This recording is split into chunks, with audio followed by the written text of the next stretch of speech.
علمتنا إنك أنت العليم الحكيم. لا حول ولا قوة إلا بالله العلي العظيم.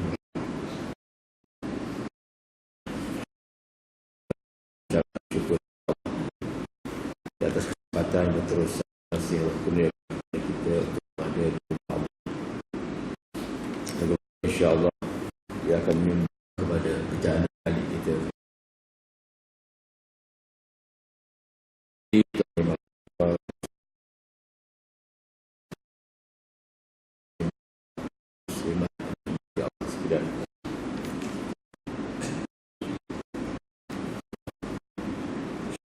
Masih melihat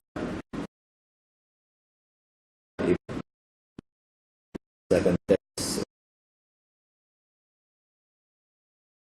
masih melihat perbincangan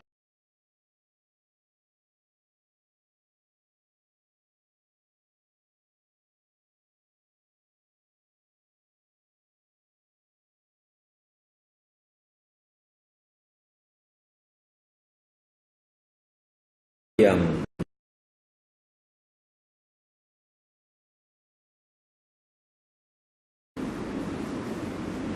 menamatkan riwayat hidup kita di muka bumi. Kita akan mati dengan macam-macam cara.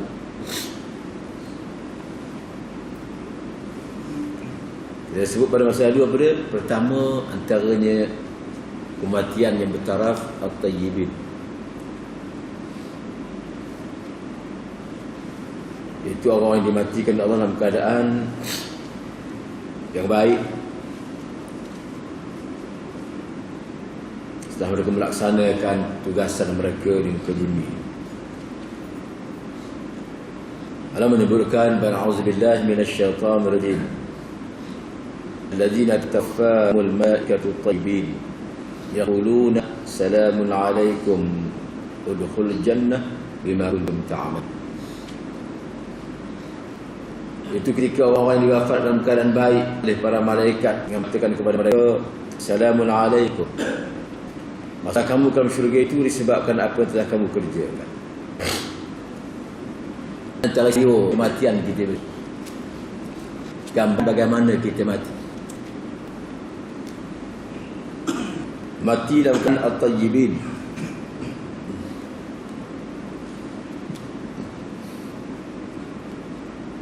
At-tayyibin ni mati macam mana?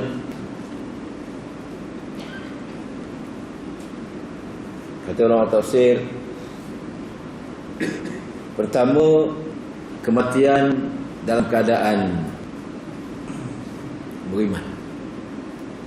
Kematian bersama-sama dengan tauhidan. Iman tawad. Iman tak jadi syirik. Kata dia pengarang yang pertama baca wafat bersama iman. Disebut wafat bersama. Ini maknanya pun mereka ini orang yang bertakwa kepada Allah. Itulah pesan pada ketujuan ini sampai mati. Sebut Al-Quran, wala tamutunna illa wa antum muslimun. Jangan kamu yang mati kecuali seorang yang sedang menyerahkan diri pada Allah, sedang patuh pada Allah. Untuk tunduk dan patuh ini, maka Allah menyebutkan awal ayat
takut kan? Turun habis darah. Itu takut gambaran kita. Menggeletar dia. Rupanya benda ini juga disebut oleh Allah Al-Quran. Sebab tu kata Al-Bila ni, kita kena kembali semula ke surah Al-Anfal untuk mencari titisan gambaran ketakutan yang Allah sebut sendiri. Apa yang bahasa kita sebut? Pertama kata beliau, ada tak perasaan?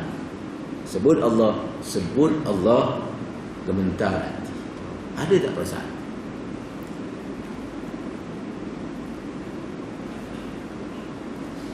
Sebut Allah. Sebab Allah tu bukan kosong. Allah tu bukan satu nama yang tak berisi. Tapi Allah yang mana? Allah yang kata Allah dalam zikir yang kerap kita baca. Kadang zikir baca takut dah. Apa yang kita baca hari ni dilihatkan di sebuah masjid, Allah introduce himself dalam ayat yang kita baca. A'udzubillahi minasyaitonir rajim. Allahu la ilaha illa huwal hayyul qayyum. Boleh baca. La ta'khudhuhu sinatun wa la nawm. Lahu ma fis samawati wa ma fil ard. Ma dhal ladhi yashfa'u 'indahu illa bi iznihi. Hari-hari kita bersebut Allah tak datang juga takut. Zikir yang surah baca tiap hari, tiap waktu. Apa Allah? Allah kata, Allah tak perlu siapa-siapa. Dia berdiri sendiri. Yang perlu ni kamu. Kamu semua yang perlu ke aku tak perlu ke.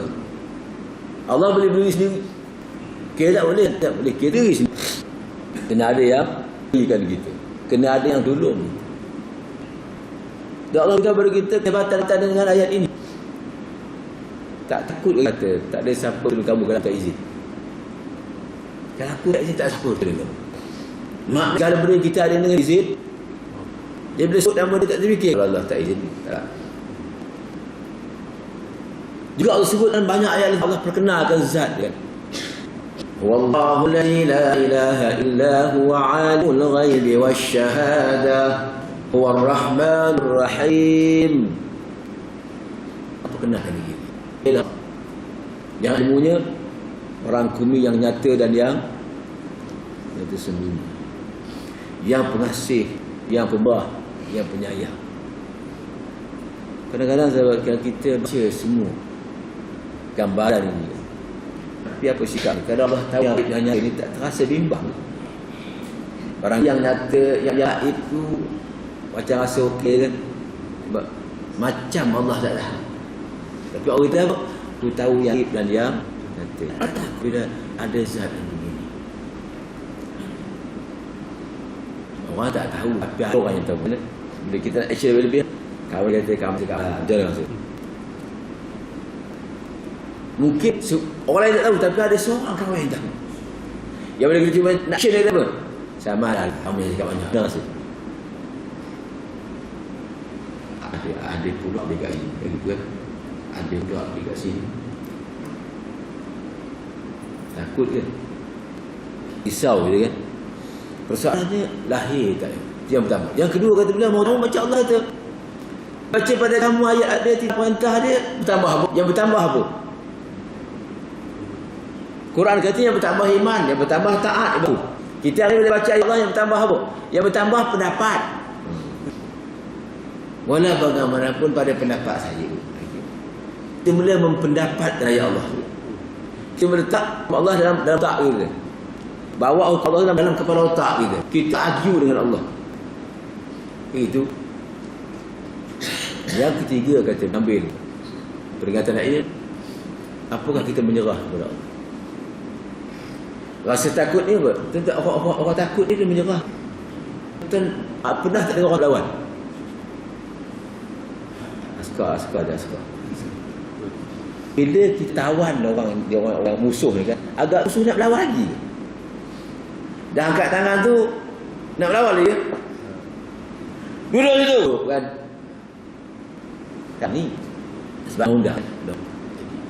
Setuju tak setuju? Ikutlah. Walaupun kita nak lain, tapi udah kata yang menawar kita, kamu duduk situ, sekian bangun, duduk, ikut je sebab tidak. Dia kata dia, aduh tadi, ala rabbi bertawakkal, bila kita menyerah segala-galanya pada Allah. Semua urusan ni serahkan pada Allah. Tak ada urusan kita yang tak kita rujuk Allah Subhanahu Wa Taala. Itu gambar kita. Kita ambil gambaran ni, kita rasa ramai orang takut ke? Kalau respon lagi terima setakat hari ni ke, ramai macam tak takut, macam tak heran.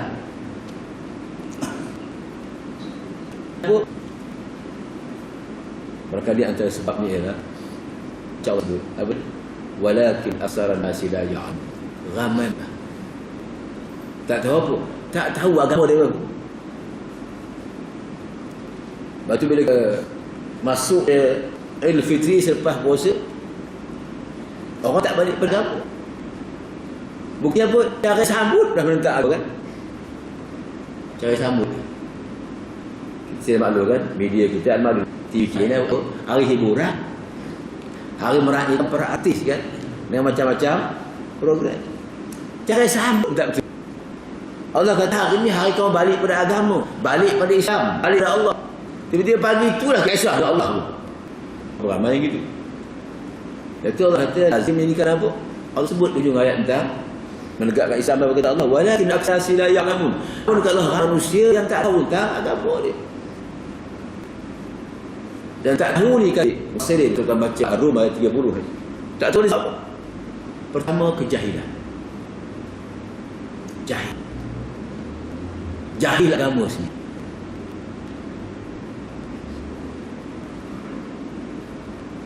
Sebab tu barangkali aduk saya kongsi, sebab telah saya kongsi dengan terakhir kan. Sebab itu sekalian kita kena faham mengenai erti kehadiran kita ke majlis. What is the meaning of being here? Apa maknanya keberadaan kita kat sini? The significance of being here. Yang ramai orang kedatangan mereka ke ilmu ni adalah sekadar mengisi masa lapangan. Dalam kitab fi Hadis Sunnah seperti menyebut mengenai perkara yang disebut oleh penduduk-penduduk beliau yang saleh. Apa kata mereka? Sekurang-kurangnya ada 7 perkara dasar. Ada 7 sebab utama mengapa kita ni kena mengaji. Untuk mengelakkan daripada yang tersebut. Apa dia? Jahil. Mengapa ada kat sini? Pertama kata mereka, berdasarkan ayat Allah SWT. A'udzubillahi minasyaitanir rajim. Qul hal yastawi alladhina ya'lamuna wal ladzina la ya'lamun innama yadhakkaru ulul albab. Kita kemarin sebab nak mendaftar ke ulul albab. Allah kata, Muhammad, cuba kamu tanya dia, sama tak orang mengaji orang tak mengaji? Sama tak orang tahu orang tak tahu?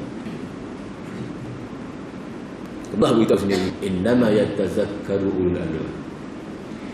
Yang boleh mengambil pendiri, yang boleh pertimbangan, yang peka, yang sensitif dekat Allah, yang mengaji. Ulul albab ni yang tajam ke hati, yang cerdas minda. Kenapa? Kerana dia mengaji.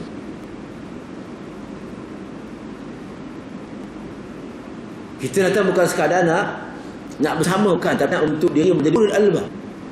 Orang yang reti buat keputusan, reti menilai, rimbang. Dengan apa yang ada kita supaya dapat kita jaga akidah kita, pertahankan takwa kita kerana benda-benda ini. Kita tak sama tak?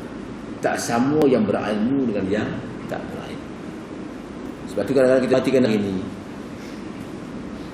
kita macam dah tak tahu nak melihat di hadapan kita apa sikap yang nak diambil. Apa benda ni? Tak jelas. Itu kata Allah sendiri, tak sama. Mengaji lah sikap. Yang berilmu lain sikap dia. Dan kita melihat dengan jelas sabda orang tu berlaku tidak, dia mengambil sikap dia, menentukan pendirian. Nampak sangat tak kena. Itu yang betul. Sebab itu kena mengaji. Yang kedua, Allah dalam ayat lain. A'udzubillahi minasyaitonir rajim. Apa kita di sini? Yarfa'illahu alladhina amanu minkum walladhina ulil darajat. Kita berikan apa?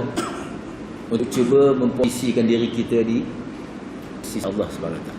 Mencari kedudukan di sisi Allah, mencari pangkat di sisi Allah. Kedudukan agenda calang-calang. Kita sampai menempatkan diri kita untuk berhampiran dengan Allah. Dan Allah tahu Allah sendiri akan mengangkat darjat kita. Dalam bahasa mudah perjalanan apa? Gampang kita kedudukan kita. Dari satu stage ke satu stage. Manusia ilmu. Bila kita berilmu, kita akan biasa kan? Kalau kita ambil dalam sektor perusahaan kita, kalau agak-agaknya UPSR ni boleh kerja apa? Tak cukup tambahan PM. Tak cukup naik SPM. Tak cukup naik. Akhir sampai dah salah ke? Duit. Maknanya apa? Mengapa bab ni kita terima pula kan? Walaupun anak ke 45A kan 20A, tapi kalau SPM dia buat apa? Boleh mana kan? Kalau dia tak sambung ngaji dia.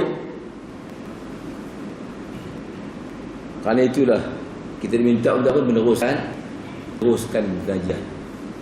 Dia dapat makin tinggi kedudukan kita sisi Allah SWT. Dan lazimnya tak ada orang yang waras tolak pangkat biasanya apa? Jihad. Biasa kalau dia peluang naik pangkat berebut. Pasti nak letak diri di tempat kan. Kalau cuba biasa kan tak dapat baik, tak mampu mengampu hari itu kan. Yang penting naik kan. Kalau tak mampu mengampu je. Sebab nak pangkat. Kalau pangkat ni kita cari agak-agak ke akhir je mana. Bayangkan sebagai siksa yang seolah-olahnya tak heran tawar Allah untuk menaikkan pangkat di sisi Allah SWT. Sebab itu jangan kita sekali-sekali meremehkan kehadiran kita ke mana-mana macam boleh berpeluang untuk jaga. Ketiga, mengapa kita ada kat sini? Allah sebut gerbang hidayah. Kita hidayah ni 12 kali saya minta hidayah, gerbang tak masuk tak jadi. Ulaika alladhina hadahumullah. Mereka lah orang yang bakal beroleh hidayah. Siapa mereka tu? Yang katanya dapat penjelasan, yang dapat keterangan, yang dapat maklumat. Sebut je keterangan, penjelasan, maklumat je apa? Sebab tu Allah buat hamba. Bahkan Allah kata sampaikan beri gembira daripada aku kepada hamba aku Muhammad. Apa hamba aku tu? Yang mendengarkan, yang dapat maklumat, dapat penjelasan. Dan mereka adalah hidayah Allah SWT. Sebab bila dia mengajar Allah, dia akan buat kamu sayang sesuai dengan diri dia seorang hamba. Dia akan pilih yang terbaik pada ilmu dia dengar, sesuai dengan dia akhirnya bertemu dengan Allah SWT. Jadi dia calang-calang, dia gerbang hidayah SWT. Jadi meremehkan dia tolong beritahu. Kita ada banyak pintu hidayah Allah SWT. Itu Allah gunakan istilah. Sekali lagi Allah ulang apa? Wa'ulakahum ulul albab. Mereka lah orang-orang yang berilmu, tajam minda mereka. Yang keempat Allah sebut tentang watak ini dalam surah At-Taubah. Ia merupakan salah satu watak akal dia untuk Allah SWT. Ketika menyebut sifat 7 watak dalam surah At-Taubah, salah satu watak ialah asaihu. Nama tafsir kita asaihu maknanya apa? Orang-orang yang berlega hukum ini mencari majlis. Dalam kata mudahnya apa? Mereka merupakan penuntut ilmu tegak. Mana ada masalah ilmu dia ada? Dia cuba semakin ada di mana-mana masalah. Mereka merupakan golongan sifat Allah as-saihu, yang bergerak agama ini untuk memperkemaskan ilmu. Kita bergerak juga perkemasan yang lain kan? Cuba kita semak apakah kita masuk golongan ni. Yang kelima, saya ringkas yang kelima, sebut.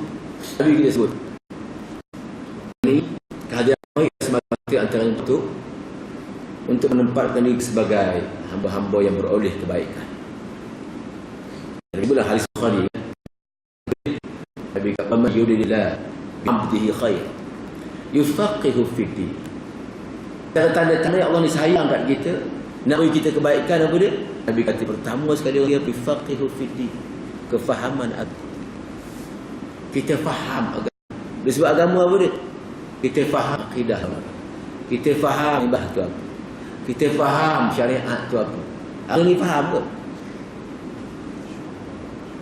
Kita faham haram tu apa? Kita faham halal tu apa? Ni faham ke? Kita faham, takkan kita menyamun tu. Takkan mencuri kan? Mencuri pula kecil, besar curi dia. Setakat ni mendengar lagi ada perompak ditangkap bersama dengan satu bilion, tak ada lagi kan? Tapi perompak satu bilion dia apa? Kita tak kenal tu. Yang perompak satu bilion ke atas ni apa? Pemimpin. Bukan kita kata. Antara Datuk Akhtar, Presiden TI. Sebab kita bertukar kepada apa? Pemimpin merah berdasarkan ketokrasi yang dibentangkan. Bayangkan betapa macam orang tak faham dia, macam tak faham. Kita bila Amerika komen ni kan kita cuba syok kan. Amerika ni hebat pun ni kan. Bila Amerika ni komen tu, Malaysia merupakan kuasa ekonomi baru. Woi tu. Tengok Amerika kata. Tidak buka pekung, ini tak berapa betul ni. Bila beri kita puji sikit, dari kalau pun lain, ini tak betul ni. Lagi apa dia? Nama saya tak ada.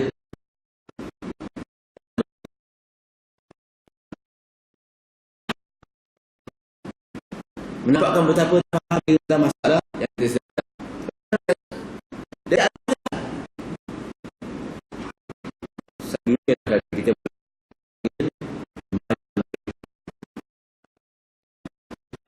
Kita akan awal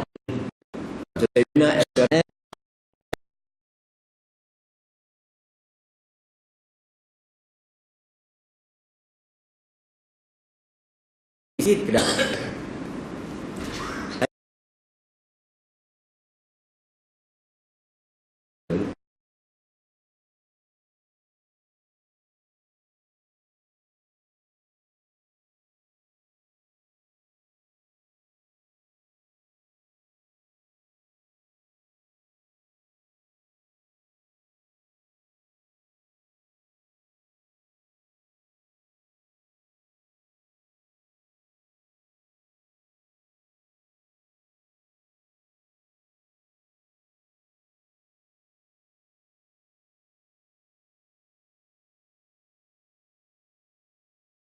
negara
tak ikut maknanya.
Kita tahu kat sini ni. Nak presiden dapat buat apa? Tapi yang hebat pula laporan palsu kami satu kejayaan.